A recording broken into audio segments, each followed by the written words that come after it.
ಅಕ್ರಮ ಬಾಂಗ್ಲಾದೇಶ ನುಸುಳುಕೋರರ ವಿರುದ್ಧ republic Kannada sting operation ಅನ್ನು ಮಾಡಿದೆ. ಈ ವಿಚಾರಕ್ಕೆ ಸಂಬಂಧಪಟ್ಟ ಹಾಗೆ ನಮ್ಮ ಜೊತೆ ಮಾತನಾಡಲಿಕ್ಕೆ ಬೆಂಗಳೂರಿನ ಮಾಜಿ ಸಿಟಿ ಕಮಿಷನರ್ ಆಗಿದ್ದಂತಹ ಭಾಸ್ಕರ್ ರಾವ್, ಹಾಗೆ ಈಗ ಸದ್ಯ ಬಿಜೆಪಿ ಮುಖಂಡರು ಕೂಡ ಹೌದು, ಅವರನ್ನೇ ಮಾತಾಡಿಸ್ತಾ ಹೋಗ್ತೀನಿ. ಈಗ ನಮ್ಮ ಜೊತೆ ಇದ್ದಾರೆ ಸರ್. ಈಗ ಬೆಂಗಳೂರಿನಲ್ಲಿ ಬಾಂಗ್ಲಾದೇಶದ ನುಸುಳುಕೋರರ ಸಂಖ್ಯೆ ಜಾಸ್ತಿ ಆಗಿದೆ ಸರ್, ಈ ಬಗ್ಗೆ ಏನು ಹೇಳ್ತೀರಾ ಅಂತ ಸರ್? ನೋಡಿ, ಬೆಂಗಳೂರು ಒಂದು ಎಕನಾಮಿಕ್ ಹಬ್ ಆಗೋಗ್ಬಿಟ್ಟಿದೆ. ಈಗ ಈ ಹಿಂದೆ ಬಹಳ ಜನ ಬೇರೆ ಬೇರೆ ರಾಜ್ಯಗಳಿಂದ ಬರ್ತಾಯಿದ್ರು. ಈಗ ಬೇರೆ ಬೇರೆ ದೇಶಗಳಿಂದನೂ, ವಿಶೇಷವಾಗಿ ಅಕ್ಕಪಕ್ಕ ದೇಶಗಳಿಂದ ಭಾರತ ಒಳಗೆ ಪ್ರವೇಶ ಮಾಡೋಕ್ಕೆ ಪ್ರಾರಂಭ ಮಾಡಿದ್ದಾರೆ. ಮತ್ತು ವಿಶೇಷವಾಗಿ ಬೆಂಗಳೂರು ಬರೋಕ್ಕೂ ಪ್ರಾರಂಭ ಮಾಡಿದ್ದಾರೆ. ಯಾಕೆಂದರೆ ಇಲ್ಲಿ ಎಕನಾಮಿಕ್ ಆಪರ್ಚುನಿಟೀಸ್ ಇದೆ. ಇದಕ್ಕೆ ಎಲ್ಲಕ್ಕಿಂತ ಮೊದಲನೇ ಕಾರಣ ಏನಂದರೆ, ನಮ್ಮ ದೇಶದ ಬೇಲಿ ಗಟ್ಟಿ ಇಲ್ಲ. ಕೇವಲ ಇಂಡಿಯಾ ಪಾಕಿಸ್ತಾನ್ ಬಾರ್ಡರ್ ಮಾತ್ರನೇ ಸ್ಟ್ರಿಂಜೆಂಟ್ ಆಗಿದೆ. ಅಂದರೆ ಅದಕ್ಕೆ ಇಂಡಿಯಾ ಪಾಕಿಸ್ತಾನ್ ಬಾರ್ಡರ್ ಹೆಸರು ರಾಡ್ಕ್ಲಿಫ್ ಲೈನ್ ಅಂತ. ಮೆಕ್ಮೋಹನ್ ಲೈನ್ ಇರಲಿ, ಅಥವಾ ಬಾಂಗ್ಲಾದೇಶ್ ಬಾರ್ಡರ್ ಇರಲಿ, ನೇಪಾಲ್ ಬಾರ್ಡರ್ ಇರಲಿ, ಮತ್ತು ಬರ್ಮಾ ಬಾರ್ಡರ್ ಇರಲಿ, ತುಂಬ ಪೋರಸ್ ಆಗಿದೆ. ಅದರಿಂದ ಏನಾಗ್ತಾ ಇದೆ, ಇಷ್ಟೊಂದು ನಾವು ಕೋಟ್ಯಾಂತರ ರೂಪಾಯಿ ಪಡೆಗಳಿಗೆ ಅಲ್ಲಿಟ್ಟು ಗಡಿ ರಕ್ಷಣೆ ಮಾಡ್ತಾಯಿದ್ರು ಸಹ ಸಾವಿರಾರು ಸಂಖ್ಯೆಯಲ್ಲಿ ಜನ ಒಳಗಡೆ ಪ್ರವೇಶ ಮಾಡ್ತಾಯಿದ್ದಾರೆ.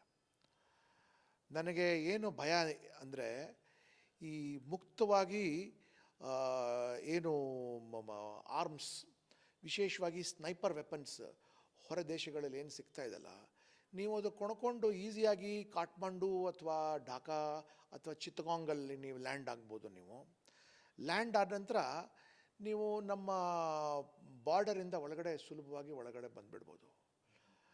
4 ವರ್ಷ ಹಿಂದೆ ನಾನು ಪೊಲೀಸ್ ಆಯುಕ್ತನಾಗಿರುವಾಗ IIM ಅಲ್ಲಿ ಒಂದು ಕಾರ್ಯಕ್ರಮದಲ್ಲಿ ನಾನು ಬಹಿರಂಗವಾಗಿ ಹೇಳಿದ್ದೆ, ಬೆಂಗಳೂರು ಸಿಟಿ ಒಳಗೆ 3 ಲಕ್ಷ ಜನ ಬಾಂಗ್ಲಾದೇಶಿಗಳು ಇರ್ಬೋದು ಅಂತ.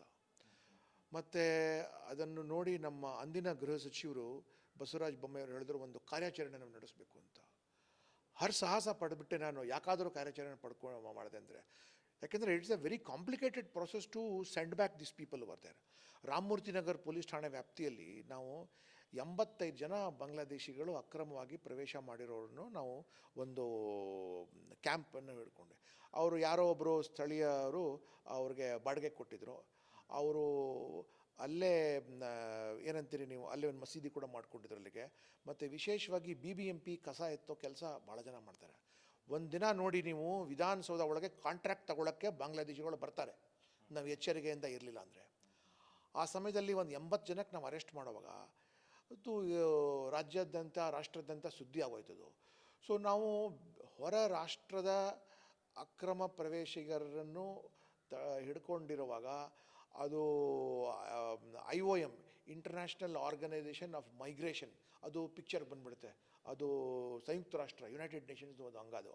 ಆಮೇಲೆ UNHCR, United Nations commissioner for refugees ಅಂತ, ಅವ್ರಿಗೆ ಡೈಲಿ ನಾವು ವರದಿ ಕೊಡಬೇಕು. ಮತ್ತು ಇವ್ರಿಗೆ ನೀವು ಜೈಲಲ್ಲಿ ಇಡೋಂಗಿಲ್ಲ, ಯಾಕೆಂದರೆ they are all refugees. So ಇವರು ಡಿಟೇಲ್ ಪಟ್ಟಿ ನಾವು ರೆಡಿ ಮಾಡಿ, ಮತ್ತು ಇವ್ರಿಗೆ ಎಲ್ಲಿ ನಾವು ಇಟ್ಕೊಂಡಿರ್ತೀವಲ್ಲ ಅಲ್ಲಿ ಅವ್ರಿಗೆ ಎಲ್ಲ ರೀತಿ ಸೌಲಭ್ಯಗಳು ಕೊಡಬೇಕು. ಕರ್ನಾಟಕದಲ್ಲಿ ಅಂಥ ಯಾವ ಸೌಲಭ್ಯ ಕೇಂದ್ರಗಳೇ ಇಲ್ಲ, ಡಿಟೆನ್ಷನ್ ಸೆಂಟರೇ ಇಲ್ಲ. ಕಾನೂನು ಪ್ರಕಾರ ಪೊಲೀಸ್ನವರು ಡಿಟೆನ್ಷನ್ ಸೆಂಟರ್ ನಡೆಸಬಾರ್ದು, ಪ್ರಿಸನ್ನವರು ನಡೆಸಬಾರ್ದು. ಇನ್ಯಾರು ನಡೆಸಬೇಕು? ಅಂದಿನ ಸರ್ಕಾರದಲ್ಲಿ ಮಾನ್ಯ ಮುಖ್ಯಮಂತ್ರಿಗಳು ಯಡಿಯೂರಪ್ಪನವರು ಮತ್ತು ಬೊಮ್ಮಾಯಿಯವರು ಸಾಹೇಬರ ಜೊತೆ ಚರ್ಚೆ ಮಾಡಿ ನಾವು ಸೋಷಿಯಲ್ ವೆಲ್ಫೇರ್ ಡಿಪಾರ್ಟ್ಮೆಂಟ್ ಕಡೆಯಿಂದ ನಾವು ನೆಲಮಂಗಲ ಹತ್ರ ನಾವು ಪ್ರಾರಂಭ ಮಾಡಿದ್ವಿ ನಾವು. ಸೊ ಅದು ಹೆಂಗೆಂಗೋ ಶುರು ಮಾಡಿ, ಅವ್ರಿಗೂ ಇಷ್ಟ ಇರಲಿಲ್ಲ ಮಾಡೋಕ್ಕೆ. ಮತ್ತು ಹೊರ ರಾಷ್ಟ್ರದ ಜನರನ್ನು ನಾವು ಅಲ್ಲಿ ಅಕ್ರಮವಾಗಿ ಹಿಡ್ಕೋಬೇಕು ಅಂದ್ರೆ ಅವ್ರಿಗೆ ಊಟ ಕೊಟ್ಟು ವಸತಿ ಕೊಟ್ಟು ಅಲ್ಲೇ ಇಟ್ಕೊಂಡಿರ್ಬೋದು. ಮತ್ತು ಡೈಲಿ ಅವ್ರಿಗೆ ಟೂತ್ ಪೇಸ್ಟು, ಬ್ರಷ್, ಸೋಪಿಂದ ಹಿಡಿದು ಬಟ್ಟೆಗಳ ತನಕ ನಾವು ಕೊಡಬೇಕು, ಅವ್ರಿಗೆ ವಾಪಸ್ ಕಳಿಸೋವರೆಗೂ. ಸೊ ನಾವಿಲ್ಲಿ ಇವ್ರ ಪಟ್ಟಿ ರೆಡಿ ಮಾಡಿ, ಇವ್ರಿಗೂ ಎಲ್ಲೋ ಹೊರಗಡೆ ಹೋಗಲಾರ್ದೆ, ಪಾಪ ನಮ್ಮ ಇನ್ಸ್ಪೆಕ್ಟರ್ಗಳು ACPಗಳಿಗೆ ದುಡ್ಡು ಇರ್ತಾ ಇರಲಿಲ್ಲ. ಆ್ಯಸ್ ಇಟ್ ಈಸ್ ಬೆಂಗಳೂರು ಸಿಟಿಲಿ ಸಿಬ್ಬಂದಿ ಇರಲ್ಲ, ಯಾಕಾದರೂ ಇದಕ್ಕೆ ನಾವು ಕೈ ಹಾಕಿದ್ವಿ ಅಂತ ಅನ್ನಿಸ್ಬಿಡ್ತು. ಪಾಪ ನಮ್ಮ ಫ್ರೇಜರ್ ಟೌನ್ ACP ಮತ್ತು ರಾಮಮೂರ್ತಿ ನಗರ್ ಇನ್ಸ್ಪೆಕ್ಟರ್ ಕೈಯಿಂದ ಅವರು ಲಕ್ಷಾಂತರ ರೂಪಾಯಿ ಖರ್ಚು ಮಾಡಿದ್ರು.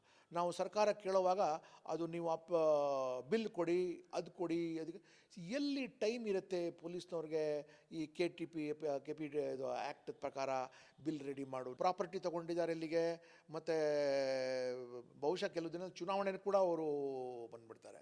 ಸೊ ನಮ್ಮ ಗಡಿಗಳು ಗಟ್ಟಿ ಇಲ್ಲ. ಅದೇ ನಾವು ಸ್ಟಿಂಗ್ ಮಾಡೋ ಸಂದರ್ಭದಲ್ಲೂ ಹೇಳಿದ್ರು 2-3 ಸಾವಿರ ಕೊಟ್ಟು ನಾವು ಒಳಗಡೆ ಬಂದ್ಬಿಟ್ವಿ. ಅಷ್ಟು ಈಸಿಯಾಗಿ ಬರೋರು ಹೋಗಕ್ಕೆ ಇಷ್ಟೊಂದೆಲ್ಲ ಕಷ್ಟಪಡಬೇಕು. ಹೇಳ್ತೀನಿ, ಇದು ತುಂಬ ಆರ್ಗನೈಸ್ಡ್ ನೆಟ್ವರ್ಕ್. ನಾವು ಹೆಂಗೆ ಹಿಡಿತೀವಿ ಇವ್ರಿಗೆ ಅಂದರೆ, ಈ ಮೊಬೈಲ್ ಟವರ್ ಲೊಕೇಶನ್ಸ್ ಅವರು ಜಾಸ್ತಿ ಕಾಲ್ ಬಾಂಗ್ಲಾದೇಶ್ಗೆಲ್ಲ ಹೋಗುತ್ತಲ್ಲ, ಸೊ ಅಲ್ಲಿಂದ ನಾವು ಇವ್ರಿಗೆ ಪತ್ತೆ ಮಾಡ್ತೀವಿ. ಇಲ್ಲಿ ಒಬ್ಬ ದಳ್ಳಾಲ್ ಇರ್ತಾನೆ, ಇಲ್ಲಿ ಒಬ್ಬ ಲೋಕಲ್ ದಳ್ಳಾಲ್ ಇರ್ತಾನೆ, ಮತ್ತು ಬಾಂಗ್ಲಾದೇಶ್ ಒಳಗೊಬ್ಬ ದಳ್ಳಾಲ್ ಇರ್ತಾನೆ, ಮತ್ತು ಇಂಡಿಯಾ ಬಾಂಗ್ಲಾದೇಶ್ ಕಡೆ ಒಬ್ಬ ದಳ್ಳಾಲ್ ಇರ್ತಾನೆ, ಮತ್ತು ಬಾಂಗ್ಲಾದೇಶ್ ಇಂಡಿಯಾ ಕಡೆ ಒಬ್ಬ ದಳ್ಳಾಲ್ ಇರ್ತಾನೆ, ಮತ್ತು ಒಬ್ಬ ಟ್ರೈನ್ ದಳ್ಳಾಲ್ ಇರ್ತಾನೆ. ಮತ್ತು ಭಾಳ ಆರ್ಗನೈಸ್ಡ್ ನೆಟ್ವರ್ಕ್ ಇದು. ಎಲ್ಲಿ ಎಷ್ಟು ಜನ ಬೇಕು ಅನ್ನೋದು ಬರ್ತದೆ. ಇವಾಗ ನೋಡಿ, ಬಾಂಗ್ಲಾದೇಶಿಗರು ನಿಮಗೆ ಮತ್ತು ರೋಹಿಂಗ್ಯಾಸ್ ನಿಮಗೆ ಕೊಡಗಿನ ಪ್ಲಾಂಟೇಶನ್ಸ್ ಒಳಗಿದ್ದಾರೆ, ಚಿಕ್ಕಮಂಗ್ಳೂರು ಪ್ಲಾಂಟೇಶನ್ಸ್ ಒಳಗಿದ್ದಾರೆ, ಮತ್ತು ಕೆಲವರು ಶ್ರೀಮಂತರಾಗ್ಬಿಟ್ಟು ಮುದ್ರಾ ಲೋನೆಲ್ಲ ತೊಗೊಳಕ್ಕೆ ಶುರು ಮಾಡಿಬಿಟ್ಟಿದ್ದಾರೆ, ಸಿಟಿಸನ್ಶಿಪ್ ಕಾರ್ಡ್ ತೊಗೊಂಡು ಅಲ್ಲಿಗೆ. ಸೊ ನಮ್ಮ ಗಡಿ ಭದ್ರತೆ ಮಾಡ್ಕೊಳ್ಳೋವರೆಗೂ ಆಗಲ್ಲ. ಆವಾಗ ಕೂಡ ನಾನು ಇಂಟರ್ನಲ್ ಸೆಕ್ಯೂರಿಟಿಲಿ ಇರುವಾಗೂ ನಾನು ಆಗಿನ ಕಾಂಗ್ರೆಸ್ ಗೌರ್ಮೆಂಟ್ಗೂ ಹೇಳಿದೆ, ಅಥವಾ ನಮ್ಮ ಸರ್ಕಾರಕ್ಕೂ ಹೇಳ್ತಾ ಇದ್ದೀನಿ, ಇಂಡಿಯಾ ಬರ್ಮಾ ಬಾರ್ಡರ್ ಕೂಡ ಗಟ್ಟಿ ಮಾಡಬೇಕು. ಇವಾಗ ನೀವು ಮಣಿಪುರಲ್ಲಿ ಇದು ನೋಡ್ತಾ ಇದ್ದೀರಲ್ಲ, ಹೊರಗಡೆಯಿಂದ ಬಂದಿರೋ ಮೈಗ್ರೆಂಟ್ಸ್ಗೆ ಮತ್ತು ಲೋಕಲೈಟ್ಸ್ಗೆ ಆಗಿರೋ ಕ್ಲಾಶಸ್ ಇದು. ಒಮ್ಮೆ ಅವ್ರು ಒಳಗಡೆ ಬಂದ ನಂತರ ಅವ್ರಿಗೆ ಈ ಅಧಿಕಾರ ಬೇಕು, ಆ ಅಧಿಕಾರ ಬೇಕು ಅಂತ ಅವರು ಪ್ರಾರಂಭ ಮಾಡಿಬಿಡ್ತಾರೆ. ಸೊ ನೀವು ಹ್ಯುಮ್ಯಾನಿಟೇರಿಯನ್ ಗ್ರೌಂಡ್ಸಲ್ಲಿ ಕೊಡಲೇಬೇಕು ನಿಮಗೆ.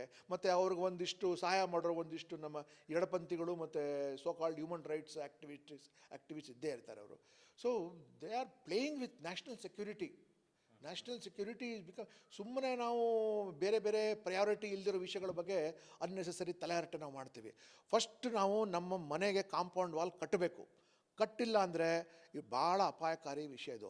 ಈಗ at least Bangladesh border is guarded, China ಬಾರ್ಡರ್ಗೆ ITBP ಇದೆ, ನೇಪಾಲ್ ಬಾರ್ಡರ್ಗೆ SSB ಇದೆ. ಬಟ್ SSB ಅವರೇನು ಫಿಸಿಕಲ್ ಬಾರ್ಡರ್ ನಮ್ಮ ಹತ್ರ ಇಲ್ಲ, ಯಾರು ಬೇಕಾದರೂ ಒಳಗೆ ಹೋಗ್ಬೋದು.